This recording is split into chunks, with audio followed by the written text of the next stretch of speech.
الله وبركاته نحمده ونصلي على رسوله الكريم أما بعد فأعوذ بالله من الشيطان الرجيم بسم الله الرحمن الرحيم سيدنا ইসহাক আলাইহিস সালাম কালামুল্লাহ মাজিদে বর্ণিত 25 জন নবীর মধ্যে থেকে উনি একজন অন্যতম নবী। তিনি ছিলেন ইব্রাহিম আলাইহিস সালামের ছোট সন্তান এবং তিনি ছিলেন ইব্রাহিম আলাইহিস সালামের প্রথমা স্ত্রী সারার গর্ভজাত একমাত্র পুত্র, যিনি ইসমাঈল আলাইহিস সালাম থেকে বয়সে 14 বছরের ছোট। এবং ইসহাক আলাইহিস সালামের জন্মের সুসংবাদ আল্লাহ তাআলা ফেরেশতাদের মাধ্যমে ইব্রাহিম আলাইহিস সালামকে জানিয়েছিলেন এবং এই কথাগুলো খুব অত্যন্ত আকর্ষণীয় ভঙ্গিতে কালামুল্লাহ মাজিদের বিভিন্ন সূরাতে উল্লেখ হয়েছে। সে ব্যাপারে আমরা শুনবো ইনশাআল্লাহ। আল্লাহ তাআলা ইসমাঈল আলাইহিস সালামকে দিয়ে যেমনি মক্কাতে তাওহীদের দাওয়াতকে তিনি ছড়িয়ে দিয়েছেন, অনুরূপভাবে ওনার ছোট ভাই ইসহাক আলাইহিস সালামকে নবুয়ত দেওয়ার মধ্য দিয়ে তিনি শাম দেশের বিস্তীর্ণ এলাকাতে তাওহীদের বাণীকে ছড়িয়ে দেওয়ার ব্যবস্থা করেছিলেন। এবং সবচেয়ে মজার ব্যাপার হচ্ছে, এই পৃথিবীতে ইসহাক আলাইহিস সালাম হচ্ছেন এমন একজন নবী যিনি নিজে নবী, ওনার পিতা নবী, ওনার ভাই নবী, ওনার ছেলেও নবী। অর্থাৎ এরকম কোনো নবী পৃথিবীতে খুঁজে পাওয়া যাবে না যার চারদিকেই শুধু নবী। ইসহাক আলাইহিস সালামের পিতা ইব্রাহিম আলাইহিস সালাম নবী, ইসহাক আলাইহিস সালাম নিজে নবী, ওনার আপন ভাই ইসমাঈল আলাইহিস সালাম নবী এবং ওনার সন্তান ইয়াকুব আলাইহিস সালাম তিনি আল্লাহর নবী। এজন্য আল্লাহ রাসূল সাল্লাল্লাহু আলাইহি ওয়াসাল্লাম সহিহ বুখারীর বর্ণনায় এসেছে যে ওনার 4টি জেনারেশনকে তিনি সম্মানিত 4টি জেনারেশন বলে উল্লেখ করেছেন এবং তাদেরকে তিনি কারীম বলে অভিহিত করেছেন। তিনি বলেছেন, আল কারীম ইবনুল কারীম ইবনুল কারীম ইবনুল কারীম, ইউসুফ ইবনে ইয়াকুব ইবনে ইসহাক ইবনে ইব্রাহিম আলাইহিমুস সালাম। অর্থাৎ এই জেনারেশনের 4টা জেনারেশনকে আল্লাহ রাসূল সাল্লাল্লাহু আলাইহি ওয়াসাল্লাম সম্মানিত জেনারেশন কারীম বলে তিনি উল্লেখ করেছেন। তিনি বলেছেন ইউসুফ তিনি একজন কারীম, যিনি ইয়াকুব আলাইহিস সালামের সন্তান, তিনি হচ্ছেন আল কারীম। তিনি হচ্ছেন ইসহাক আলাইহিস সালামের সন্তান, তিনিও আল কারীম। তিনিও ইব্রাহিম আলাইহিস সালামের সন্তান। অর্থাৎ কারীম ইবনুল কারীম ইবনুল কারীম ইবনুল কারীম, 4টি সম্মানিত জেনারেশন। ফেরেশতা পাঠিয়ে আল্লাহ তাআলা ইসহাক আলাইহিস সালামের জন্মের সুসংবাদ দিয়েছে, আমরা শুরুতে বলেছি।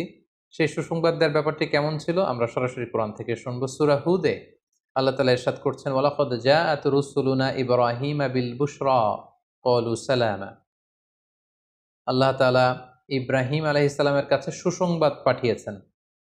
আল্লাহ তাআলা যে ইসহাক আলাইহিস সালামকে দান করবেন এই সুসংবাদ পাঠানোর জন্য তিনি একদল ফেরেশতাকে পাঠালেন। তারা এসে ইব্রাহিম আলাইহিস সালামকে সালাম দিল।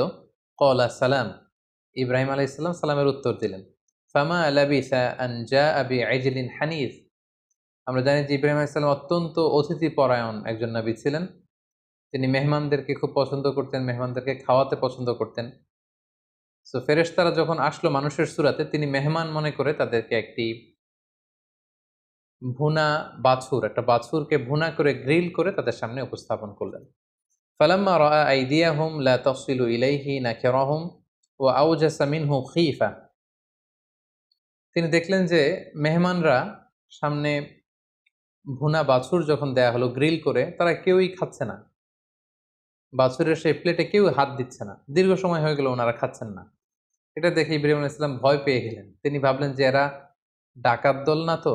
কারণ তখনকার সময়ে ডাকাতরা অনেক সময় ছদ্মবেশে ঘরে প্রবেশ করত। তিনি ভাবলেন যে তারা কোনো ক্ষতি করবে না তো? তো ইব্রাহিম আলাইহিস সালাম যখন একটু চিন্তিত হলেন, বিচলিত হলেন, এটা যখন ফেরেশতারা বুঝতে পারল, ক্বালু লা তাখাফ ইন্না উরসিলনা ইলা কওমি লূত। ফেরেশতারা বলল যে আপনি ভয় পাবেন না। আসল ব্যাপারটা আমরা খুলে বলছি, আমরা আসলে আল্লাহর পাঠানো ফেরেশতা। লূত আলাইহিস সালামের কওমকে ধ্বংস করে দেবার যে ঘোষণা, এটা নিয়ে আমরা এসেছি। তার আগে আপনাকে একটা সুসংবাদ আমরা শুনিয়ে যাব। ওয়ামরাআতুহু কাইমাতুন ফাদহাইকাত ফাবাশশারনাহা বিইসহাকা ওয়া মিন ওয়ারাই ইসহাকা ইয়াকুব। এবং তারা ইব্রাহিম আলাইহিস সালামকে সুসংবাদ দিল যে আপনাকে আল্লাহ তাআলা খুশি হয়ে আরো একটি সন্তান দান করবেন, যার নাম হবে ইসহাক, এবং ইসহাকের পরে আপনার এক নাতি হবে ইসহাকের বংশে, তার নাম হবে ইয়াকুব। এই কথোপকথনগুলো যখন ইব্রাহিম আলাইহিস সালামের স্ত্রী সারা পর্দার অন্তরাল থেকে শুনছিলেন, তিনি লজ্জায় কাচুমাচু হয়ে তিনি হাসছিলেন। কারণ তিনি ভাবছিলেন আমার বয়স এখন 90 আর আমার স্বামী ইব্রাহিমের বয়স হচ্ছে 100। সো উনি হচ্ছেন বৃদ্ধ, আমি হচ্ছি বৃদ্ধা, আমাদের এই বয়সে আবার সন্তান হবে কি করে? তিনি মুখ খুলে বলেই ফেললেন, ক্বালাত ইয়া ওয়াইলাতা আলিদু ওয়া আনা আজুজ, এই বৃদ্ধা অবস্থায়, এই বয়সে, এই বুড়ি বয়সে আমার বুঝি সন্তান হবে? তিনি হেসে দিলেন, ওয়া হাযা বা'লি শাইখা, আর আমার স্বামী ইব্রাহিম তো অত্যন্ত বয়োবৃদ্ধ। ইন্না হাযা লাশাইউন আজীব, এটা তো অনেক আজীব একটা ব্যাপার, আশ্চর্যের ব্যাপার, কি করে আমার সন্তান হবে? ক্বালু, ফেরেশতারা বলল, আতা'জাবিনা মিন আমরিল্লাহ, আল্লাহর কোনো আদেশে, আল্লাহর কোনো ব্যাপারে আপনি আশ্চর্য হচ্ছেন? আল্লাহর পক্ষে তো সবই সম্ভব। রাহমাতুল্লাহি ওয়া বারাকাতুহু আলাইকুম আহলাল বাইত, আপনাদের পুরো ফ্যামিলির উপর আল্লাহ তাআলার রহমত এবং বরকত। ইন্নাহু হামিদুম মাজিদ, নিশ্চয়ই তিনি প্রশংসিত, তিনি মহিমান্বিত। তো এভাবে ফেরেশতা পাঠিয়ে একজন সন্তান যে আল্লাহ তাআলা দান করবেন, ফেরেশতা পাঠিয়ে তিনি চমৎকার ভঙ্গিতে আগাম সুসংবাদ দিয়েছেন। আল্লাহ বলেছেন যে, হে ইব্রাহিম, তুমি তোমার সন্তান ইসমাইলকে কুরবানি করার জন্য উদ্ধত হয়েছিলে, খুশি হয়ে তোমাকে আমি আরো একটি সন্তান দান করলাম, যার নাম হবে ইসহাক।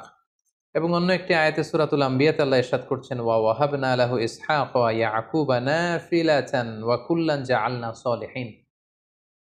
অর্থাৎ, হে ইব্রাহিম, আপনি যখন সন্তান চেয়েছিলেন, দোয়া করেছিলেন, আমি ইসমাইলকে দান করেছি। কিন্তু ইসহাকের জন্য কিন্তু আপনি দোয়া করেননি, বরং এটাকে আমি অতিরিক্ত নাফিলাতান লাক, ইসহাককে আমি আপনার জন্য দান করছি অতিরিক্ত হিসেবে, এবং ইসহাকের সন্তান হবে ইয়াকুব। এগুলো সবগুলোই হচ্ছে অতিরিক্ত, একটা স্পেশাল মার্সি এবং ব্লেসিংস আপনার প্রতি।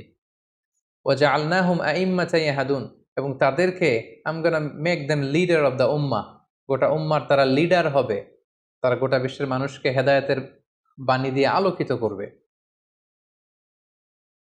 এবং সাইয়েদনা ইব্রাহিম আলাইহিস সালাম যখন এই সুসংবাদ শুনলেন, তিনি অত্যন্ত খুশি হলেন।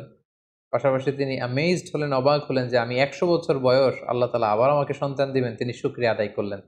তিনি বললেন, আলহামদুলিল্লাহিল্লাযী ওয়াহাবা লি আলাল কিবারি ইসমাঈল ওয়া ইসহাক ইন্না রাব্বী লাসামিউদ দুআ।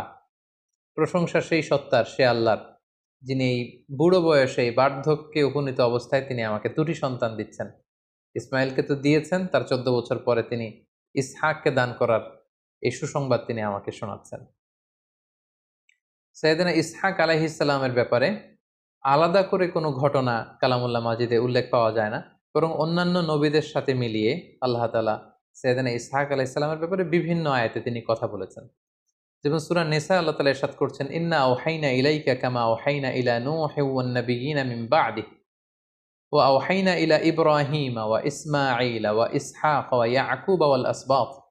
এই আয়াতে আল্লাহ বলছেন, হে নবী, আমি আপনাকে যেমনি ওহী দান করেছি, নূহ আলাইহিস সালাম এবং অন্যান্য নবীদেরকে যেমনি আমি ওহী নাজিল করেছি তাদের উপর, আপনার কাছেও ওহী নাজিল করেছি।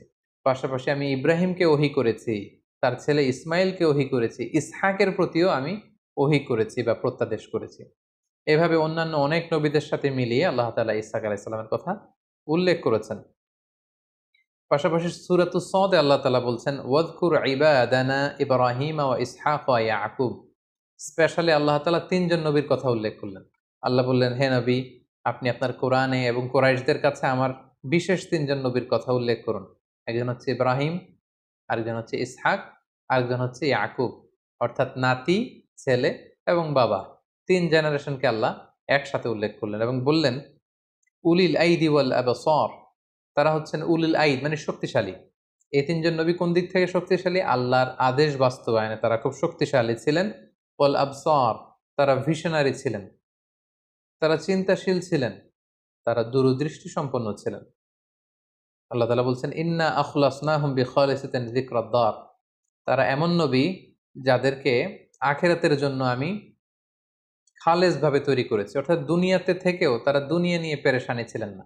কি করে আখিরাতের কল্যাণ হবে, কি করে আখিরাতে সফল হওয়া যায়, এ নিয়ে তারা সবসময় চিন্তিত থাকতেন।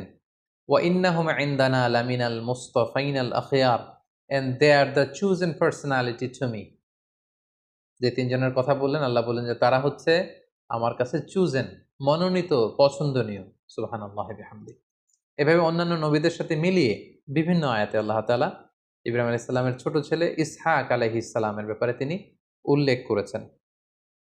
ইসহাক আলাইহিস সালামের দাওয়াতি কাজের ব্যাপারে যদি কথা বলতে হয়, তাহলে আমরা বলবো যে তিনি শাম দেশে মানে ফিলিস্তিনের বিস্তীর্ণ এলাকায় সেখানকার অধিবাসীদের মাঝে তিনি তাওহীদের দাওয়াত দেন, রিসালাতের দাওয়াত দেন, আখিরাতের দাওয়াত দেন এবং সেখানকার অধিবাসীদের মাঝে তার বাবা ইব্রাহিম আলাইসাল্লামের রেখে যাওয়া মিল্লাত ইব্রাহিম এবং দ্বীনে হানিফের তিনি আবাদ করেন।